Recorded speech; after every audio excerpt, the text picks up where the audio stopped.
And my name is Jeff S. Grimes. This is my capstone project for the MIT X Pro Cybersecurity course, December 2023. The project assigned was to research and analyze the 2017 Equifax data breach, identifying issues that led to the incident, steps that could have been taken to prevent or mitigate the breach, and lessons learned from it.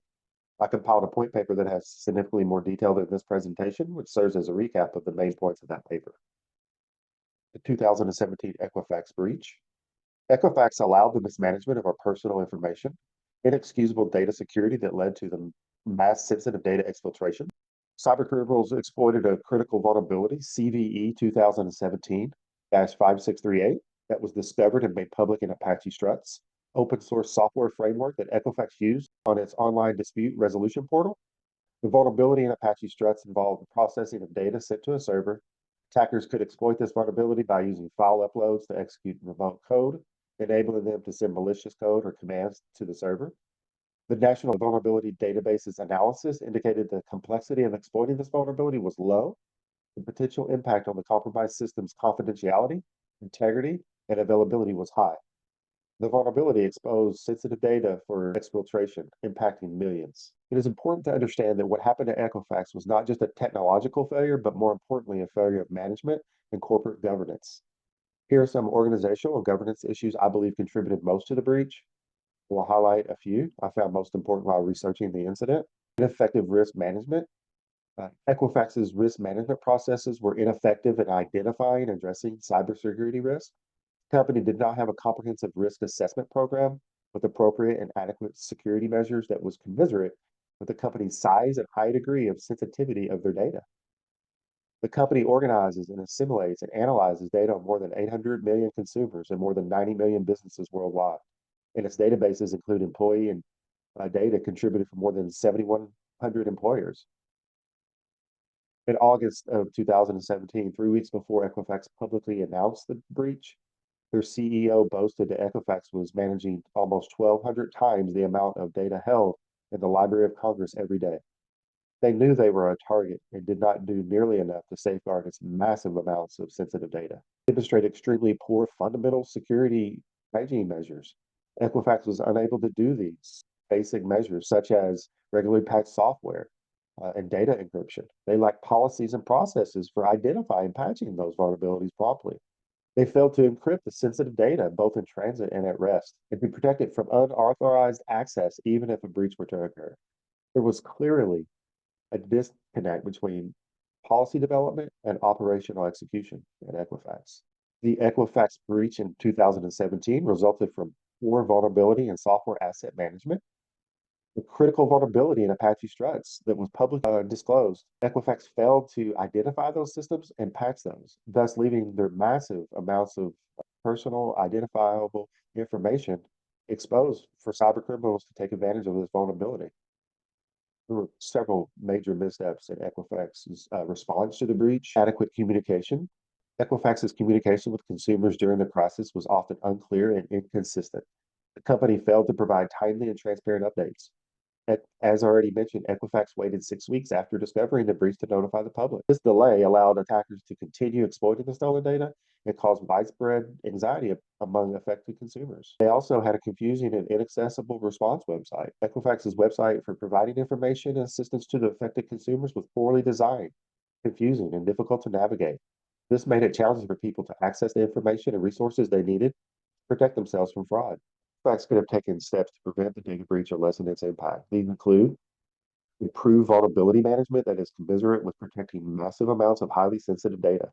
They should have implemented a more robust vulnerability management program that identified and prioritized and remediated critical vulnerabilities promptly. Equifax was aware of the Apache Struts vulnerability for months before it was exploited. Applying the available patch for the Apache Struts vulnerability could have prevented the breach altogether. Additionally, identifying all systems that were vulnerable and taking them offline would have mitigated the vulnerability.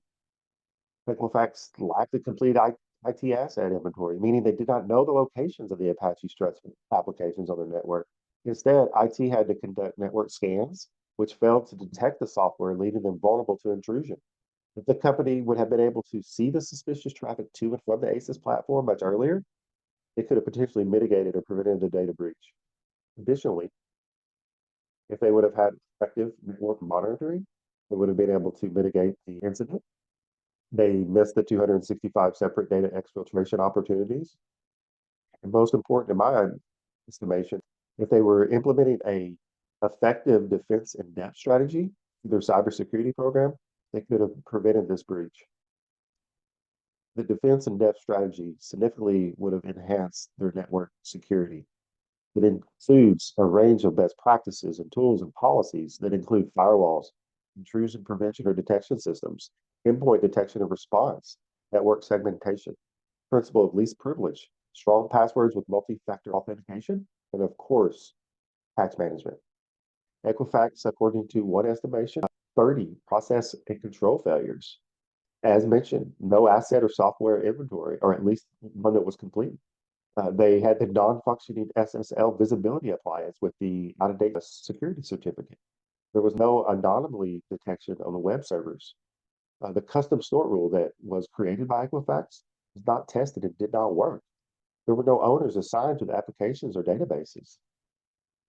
Again, all of these are fundamental, basic cybersecurity hygiene measures that Equifax failed to do.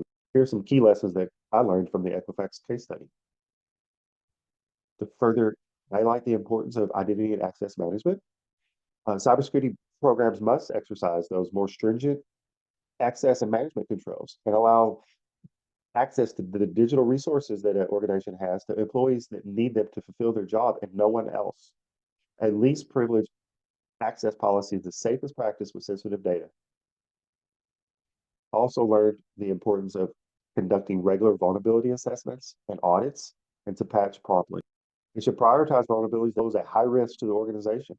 If a patch requires testing in a non-production environment, implement the alternative solutions in the meantime and increase the monitoring of the vulnerable systems, assuming that an attack is likely. Enterprise patch and vulnerability management tools are recommended due to the benefits of automation and vulnerability remediation. It saves time and cost. There's avoidance of the manual patching errors that do occur.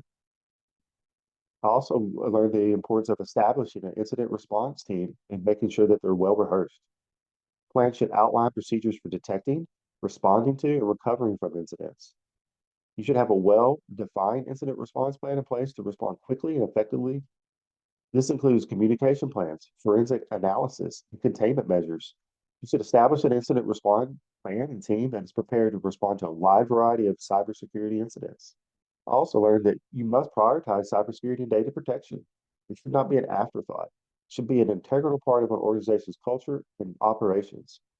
And they should audit and review and update their cybersecurity practices to ensure they are effective against the latest threats. In doing so, identifying those latest threats, you're going to continuously monitor and improve your cybersecurity posture. You have to implement robust monitoring and detection mechanisms to identify suspicious activities and potential security breaches. Early detection can help mitigate the impact of a breach. Remember, cybersecurity is an ongoing process, not a one-time event. Organizations should continuously monitor their security posture, identify and address those new threats, and adopt their security measures accordingly. And the final lesson, and perhaps most importantly, I learned that organizations can and should use the NIST cybersecurity framework's 5 functions to analyze and improve their risk management portfolio. By adhering to the framework as a cybersecurity compliance standard, organizations can follow the gold standards of due care defined by NIST in the industry. The framework provides guidance to understand, assess, prioritize, and communicate about the cybersecurity risk and actions needed to reduce them. There's really no excuse for poor cybersecurity nowadays. You have so many sources of information that will guide you along the way, no matter the size of your organization or the environment that you host your data. In summary, the Equifax data breach was a result of the combination of organizational and governance failures, the company's failure to patch vulnerabilities, implement adequate security controls, and train employees on cybersecurity were all significant contributing factors. Additionally, Equifax's ineffective risk management, lack of transparency, and overemphasis on profitability further exasperated this situation. To fully comprehend the case's significance, I think it's important to understand what the agency actually does. Equifax is a multinational agency that operates in 15 countries. It manages the data of more than 800 million consumers and millions of organizations. These facts make it an ideal data set to prevent fraud and impersonation, which highlights the degree to which Equifax should have protected their big data environment. The Equifax data breach was a preventable catastrophe and serves as a stark reminder to prevent similar incidents in the future. Organizations should adopt a comprehensive approach to cybersecurity that prioritizes prevention, detection, and response. It also contributed to the ongoing discussions about the need for stronger data protection regulations and greater accountability for companies that handle sensitive personal information. Finally, sensitive data, when exposed either accidentally or unintentionally, has real world ramifications. Business leaders must ensure continual improvement to their security programs to mitigate risk to individuals and organizations. Thank you very much for your time and attention.